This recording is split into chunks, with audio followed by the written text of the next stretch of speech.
I'm the big LG Doc Gallows, and you're watching the Wrestling Junkies. Boom.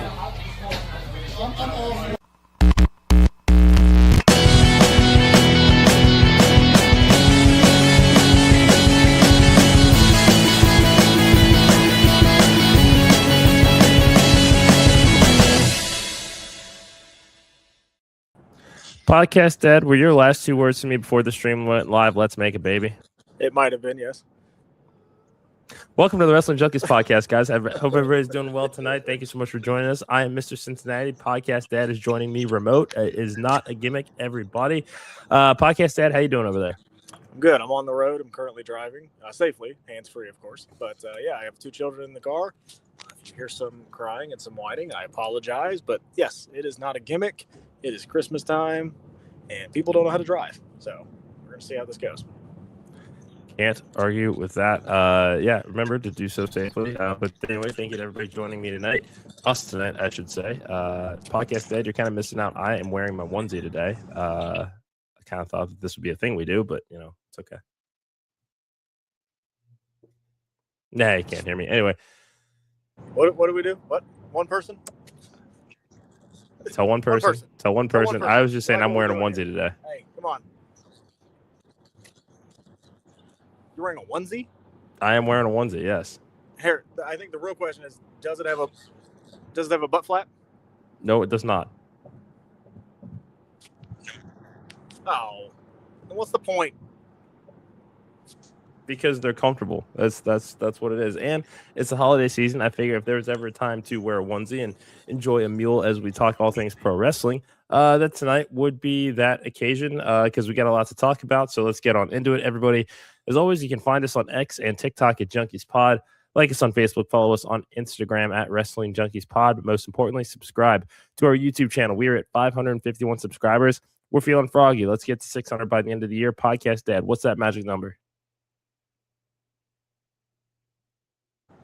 It's one. Please tell one person if you like what we're doing here. I promise it's not usually like this. I was attacked last night by a child. There's one crying in the background now, but I promise we're usually much more prepared than we are this time. But yes, one person, please. Speak for yourself. I'm prepared. And where will we be without our friends at the Main Event Wrestling Network? I do not. And you know what? Quite frankly, that's okay. That's all right with me right now. Shout out to our friends at the Main Event Wrestling Network at mainevent_net on all social media platforms. There will be a main event mixer this Saturday. That will be at 10 a.m. Eastern, 7 a.m. Pacific time. The Great Brown Hope is going to be talking about AAA coming up this weekend. I believe that we have Rey Fenix and Rey Mysterio in tag team action. So it sounds like we're getting a hell of a lineup that's being announced over the coming days. So check that out again at mainevent_net on all social media platforms. And if you've not voted for the OTMs, that's the official On the Mark podcast year-end awards. You can do so.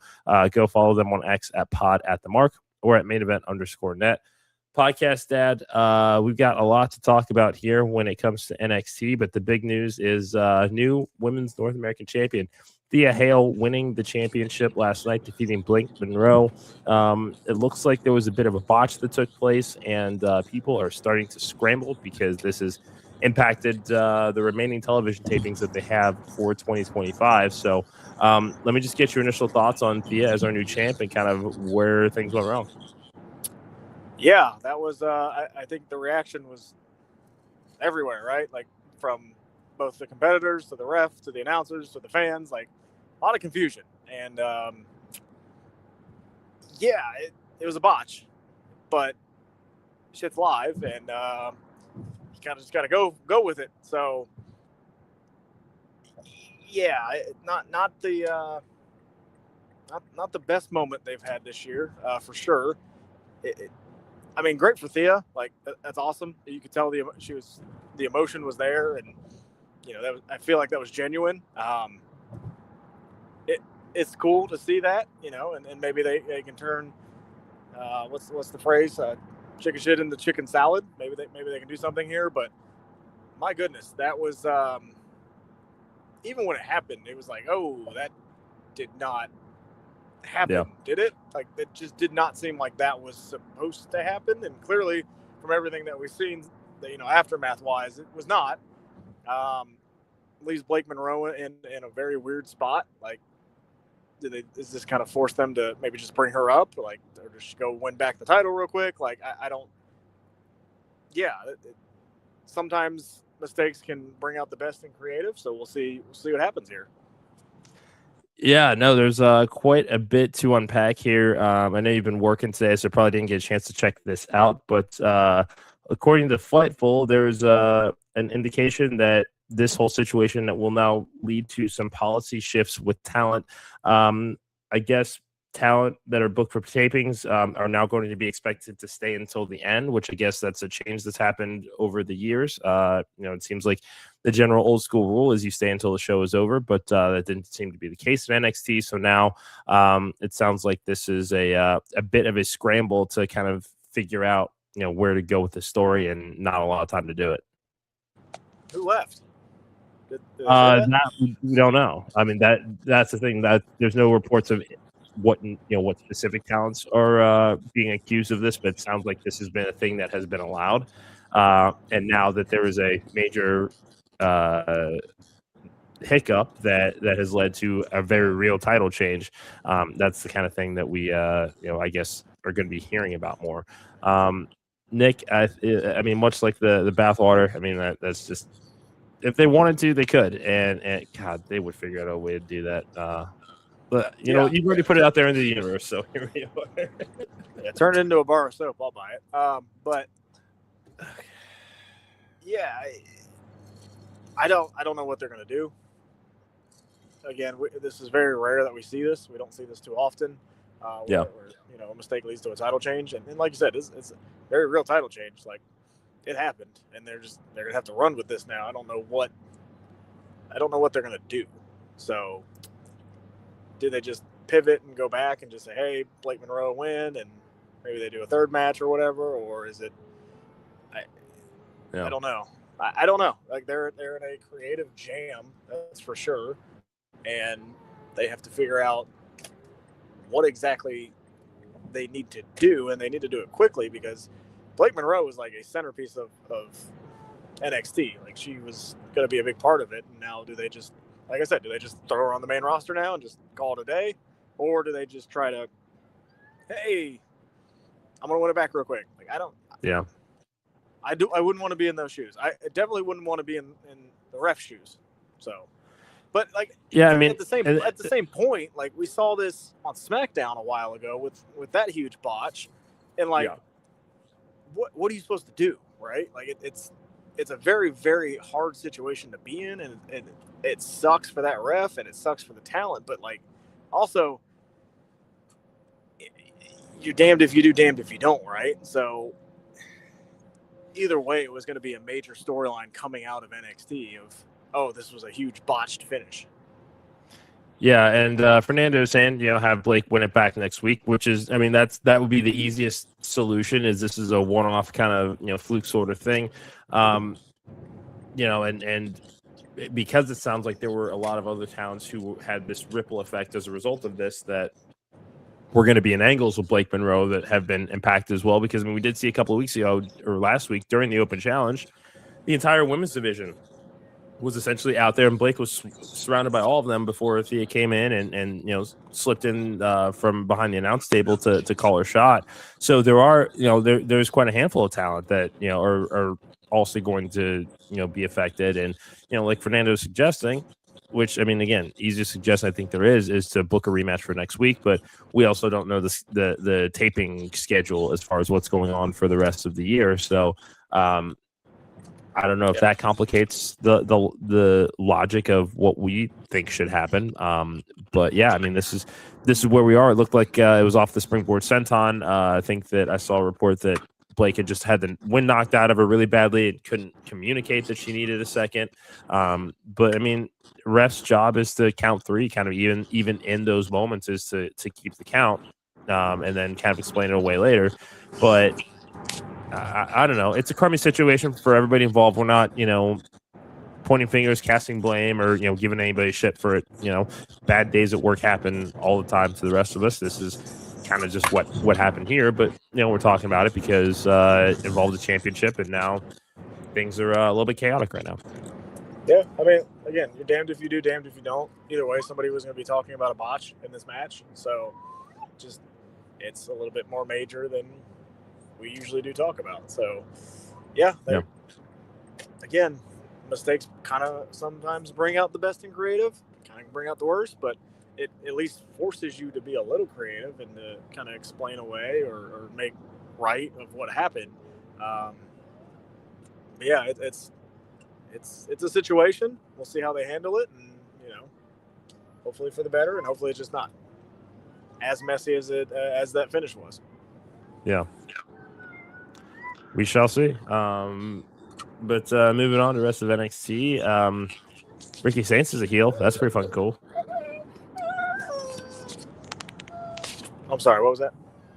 Ricky Saints is a heel. That's pretty fucking cool. Yeah, I think they had to at this point. Like, who's going to root for that guy? Yeah. You know what I mean? Like, yeah. He got punked by TNA. He got punked by Oba Femi. Like, he had a very bad title run. Like, hard for me to cheer you. And he should be pissed too. Like, at least they're adding that aspect to it. Like, yeah, I'm mad. Yeah. Good. You should be. You were the definition of a transitional champion. Like, I'd be pissed too. And maybe there is some real life emotions coming in those promos. I mean, deservedly so. It's not a fun position to be in, I'm sure, but at least this way we can try to get something out of it. He seemed much more confident in his promo tonight than he usually is. He's a pretty confident guy. But there's just something about Ricky Saints. He's always just been better as a heel, in my humble opinion. So I like that we're kind of doing this to set us up for going into next year. And, kind of, is he going to remain around that upper mid card, middle main event scene, They need heels. I mean, Oba Femi ran through them all. Yep. They need heels. Like, tell me who's the best heel on NXT right now. It's Ethan Page. Sorry. But yep. Other than that, who's your best heel? Like, there isn't one. So. Yeah. At this point, I mean, Tony D'Angelo hasn't said a word yet. He's just kind of hanging out in the rafters. So even that is kind of TBD. Yeah, exactly. That's what I'm saying. Like, we don't know what the character is. Like, is he Sting? Like, I don't know. It just I don't know. They I don't want to say they have a problem at the top of their card right now, but they need to figure out challengers. They need to figure out what direction they want to go in, because Oba Femi's your champion again, and he's already beaten everybody. So, yeah, no, I mean, we've been saying this all year as far as kind of anything Oba Femi does with the NXT Championship, and this precise issue is taking place. We haven't seen Josh Briggs on TV in a while. He was somebody that looked like they were getting ready to, kind of take that next step with. I mean, you had him pegged as the guy that would beat Oba Femi, and no sign of hair of him. No. Nope. Yeah, and that's one of the heels that you had, right? Yeah. And he was getting like legitimate heat, and now where is he? Yeah.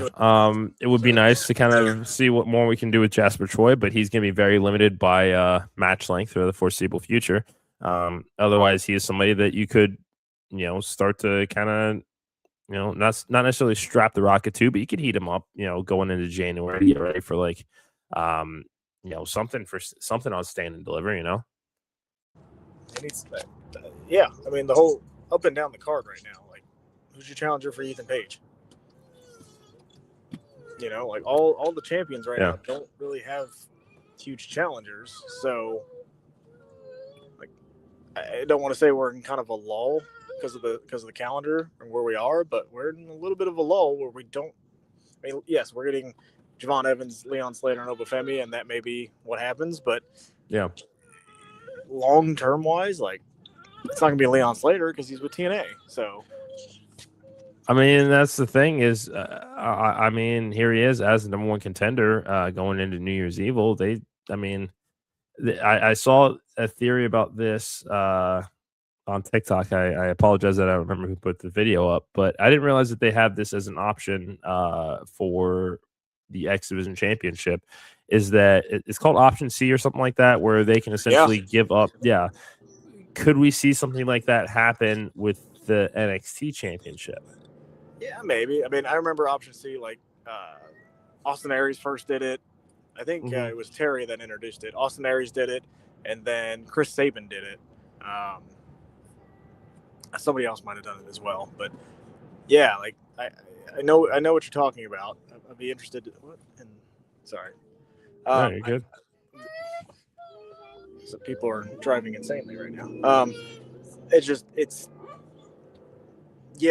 kind of depends on how much lore of TNA you want to put in NXT, because is anybody in the NXT audience going to get what Option C means, or on the other hand, are they going to care what Option C means? And I guess that's just their way to get to it. I don't know. Like, it just feels like a lot of explaining to get to somewhere where you don't want to be. Yeah, no, I mean that's probably a good way to look at it. I mean, at this point, we're kind of in the it is the doldrums of the year, and a lot more uncertainty, I feel like, than there usually is, especially for NXT. But I don't know. NXT, it wasn't a bad episode last night. The botch was the most entertaining thing to me, just because my brain gets into all the fantasy booking and kind of what comes next. But yeah, no, I mean it was a fine episode. I like the Fatal 4-1, I really did. But other than it would not have necessarily stood out to me as an extraordinary episode of NXT without kind of what we got in the opening match. Yeah, sorry, I just got home, so if you want to vamp for just a second while I get the kids out of the car. Yeah, no, I can do that, no problem. Thank you to everybody for joining us tonight. As always, you can like us on Facebook, follow us on X and TikTok at Junkies Pod. But subscribe to our YouTube channel, please. We are at 551 subscribers, and we want to ring in 2026 with 600 subscribers. So do yourselves a favor. Tell just one person. We're building a pretty cool community here at the Wrestling Junkies podcast. We want you to be part of it. And, tell anybody that you think would enjoy what we're doing over here that there's room for them at our table. Show some love to our friends at the Main Event Wrestling Network at mainevent_net on all social media platforms. And do us a favor, if you want to check out that QR code, hit that in the top left corner. That is our merch store. The holidays are coming up, so if you need a mug, a beanie, a hoodie, a t-shirt, tank top, we got you. So head on over to our merch store.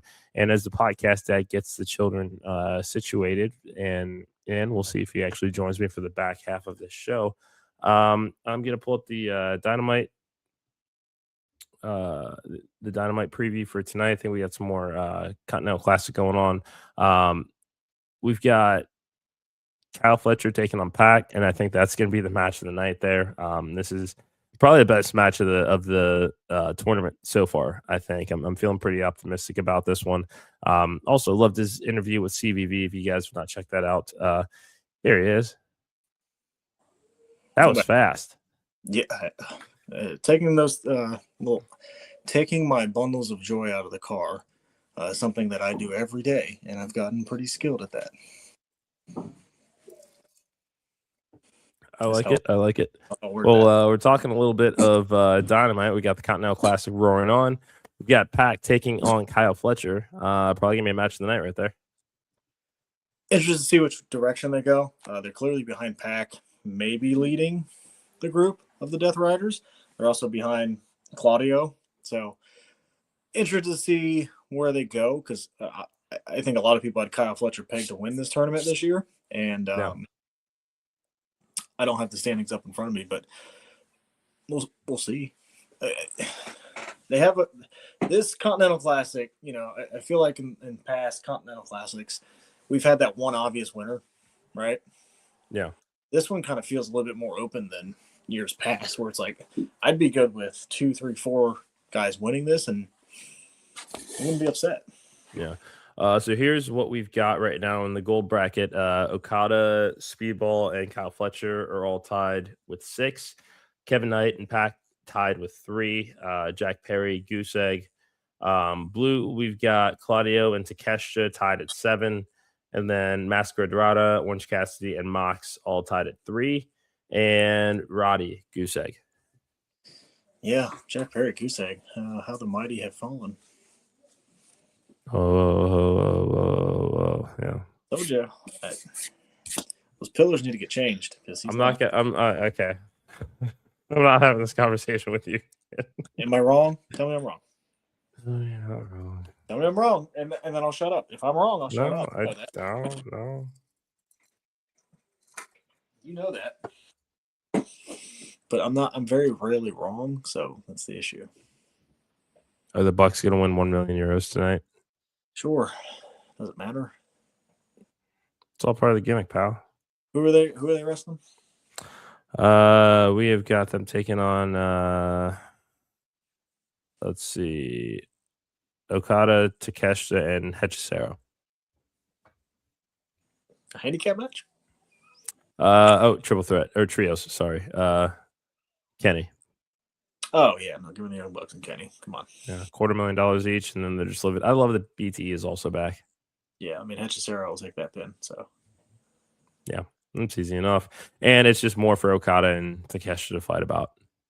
Yeah, like they can't coexist. I mean that's no coexisting. No, we get that at World's End, right? Or do you wait for Wrestle Kingdom? When's Wrestle Dream? Are they doing that again? I don't. Let's see.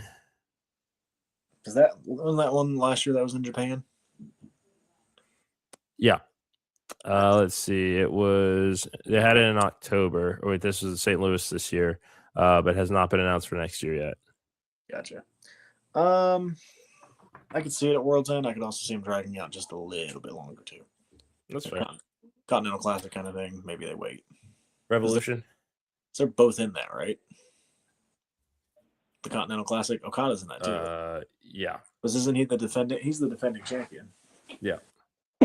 So, yeah, I could see him waiting just a little bit longer, drag it out. I mean, it's not like the Cows family has anything else going on. So much. Yeah, man, they need Wardlow, man. I'm telling you. We've also got the contract signing between Hangman, Swerve, and Samoa Joe for the world title coming up at World's End. I forgot this is also in Manchester tonight. Okay. Yeah. Interesting match at World's End. That triple threat. I think Samoa Joe wins. Yeah, I want to see more of Joe as world champ right now. Hangman and Swerve are just better in chase mode. They're great champions, but let them enjoy the chase and, the reluctant allies for a little while. That's what it is. Like, they're allies for now, but man, they have so much history. Like, are they really going to be allies when push comes to shove?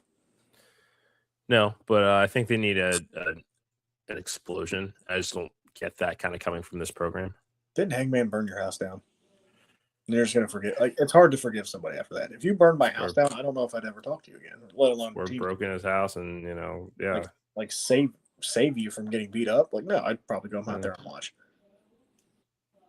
No offense. But don't burn my house down. I'm taking that. Like, I wouldn't burn your house down. I mean, they're brutal matches and everything. Like, yeah, that's one of those.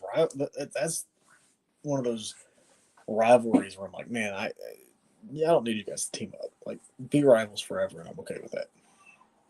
Like, how often did Rock and Austin team up? A couple of times.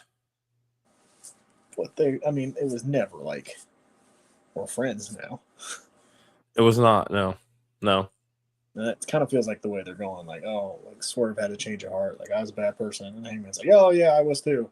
You guys did a lot of effed up stuff. So, yeah. That Texas death match alone would have never going to be your friend. It's been a minute. I might have to rewatch that while I'm off on PTO for the holidays. Great match. Yeah. Great match. We got to find 2 hours of bad wrestling for you to watch. I think I did that the other night, so.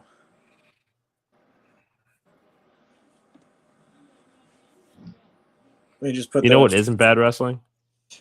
What's that? Everything on Hooked on Wrestling UK. You seriously can't beat this. $100 a year. You get the Best of Progress, Defy over here in the States. Other promotions from Japan, or not Japan, Italy, Europe. I can't talk right now. Vitamins are kicking in. But yeah, it's fucking awesome. I've been watching a little bit of the Best of the Progress unboxing, and there is a match between Pete Dunne and Tyler Bate that is, I don't know, it's probably their best match I think that I've ever seen of them. And this is, pre NXT UK days. It's definitely worth a watch. Pre Grande Americanos. I just want it to be done. It brings nothing else. It brings nothing to the table other than that it works in AAA. Yeah, I guess. One thing we didn't touch, and maybe you guys did after I got off. Maxine Dupree looked great on Monday. Phenomenal, yeah. Like, yeah. Really, the gear change, the aggression, like the fact that she's making submission kind of her new thing. Because before that, I think she was just using like the diving crossbody off the top. Mm-hmm. So this gives her an edge. I love everything about this, and I pointed this out, and also shout out to Ty and J Star from the 10 Count podcast. Check out our episode with them from yesterday. This, and I know we're still in the early stages of this, but reminds me a lot of Trish and kind of her taking that noticeable next step up in 2001, where we just kind of seen her as a valet, not super great matches. Does that Maxine still needs to work with people that are better than her to accentuate positives, hide the negatives as she works on them? But she absolutely could be in the driver's seat in the next, year and a half, 2 years time, and be running the mid card. Why is Natty not with her? Give it time. But yeah, I feel like that would give it time. I feel like that would make the presentation a little bit too. Like, I feel like it would, and I feel like eventually she's going to drop that title to Natty. But let's get that ball rolling, I think, because I want to see that. I do too. I mean, this is the thing is, because you're going to introduce kind of the student versus teacher story, you have to make the student look phenomenal first. Yeah. Let's say that's like, she goes on a hot streak and then starts to lose her confidence, and that's when Natty's there to kind of remind her, and that's when kind of bring her back into the fold. She kind of finds her smile again, and then kind of off to the races that way. I think that'd be really cool. Yeah. I wanted to mention that I was very impressed with Maxine. She is starting to handle herself like a star and starting to work like a star, and all they had to do was take a chance, right? You took a chance. Put the IC title on her. That's what the mid-card titles are there for. Take a chance. Mm-hmm. So, speaking of mid-card titles, something else that was announced for next week's NXT: Sol Ruca versus Chelsea Green for the Women's U.S. Championship. Yeah. Are we going to get the turn? Has to happen next week. Yeah. Has to. Yeah. Sol's not winning that title, so. No. That would be a cool way to bring her up, but no, when you want to do that on a larger platform. Yeah, she'll be in the Rumble. Yeah. So I want to see the Soul Snatcher in the Rumble. Yeah, I saw the Rumble poster actually also looks good today too. I saw that. I hate the location, but the poster looks great. Is that what they said? 2:00, 2 p.m. Yeah. Mm-hmm. Midday Rumble. Wow. Yeah, I'll throw something in the smoker. Well, yeah, I'll be over. It's been a while since you and I have watched wrestling together. It has been. It's been entirely too long. I don't like that. Oh yeah, and also tonight the AEW tag titles are on the line. FTR taking on the Bang Bang Gang. They're overseas, and you think we get a return of CNC? Where are they? Manchester? Mm-hmm. Nah, not yet. Wait till they're in Canada. Got it. Jamie Hayter taking on Isla Dawn. I like that. I saw Isla Dawn on they did a special AEW Dark that dropped on YouTube. She looked good on the pre-show. Yeah, I'm excited to see what they do with her. Good for her. Yeah. I thought she was really good. She's compelling. It didn't click for whatever reason, but I thought she was pretty good. Yeah. She fits well with Tatum Paxley right now. You know what? Yeah. And he's got the mac and cheese covered for the Rumble, so there we go. Good. I'll make really good green beans. I'll make some of those. There you go. Look at us planning ahead. There we go. Rumble, baby. Yep. Any final thoughts this evening podcast, Dad? No. I'm hoping dear God, I'm hoping that I'm back in regular form tomorrow, because last 2 days have been interesting. That's totally understandable, but that is going to do it for us tonight. Thank you to everybody that has joined us this evening. Remember to like, share, subscribe, tell one person about the Wrestling Junkies podcast, and have some fun with it. Join us tomorrow. We'll break down Dynamite and go into the weekend with a bang. So, podcast Dad, always great to see you. Appreciate you being flexible and living the gimmick, my friend. Not me. I'm not being flexible. You're the flexible one. But yes, love you guys. Be good. That's the podcast, Adam, Mr. Cincinnati. Until tomorrow, enjoy those grabs.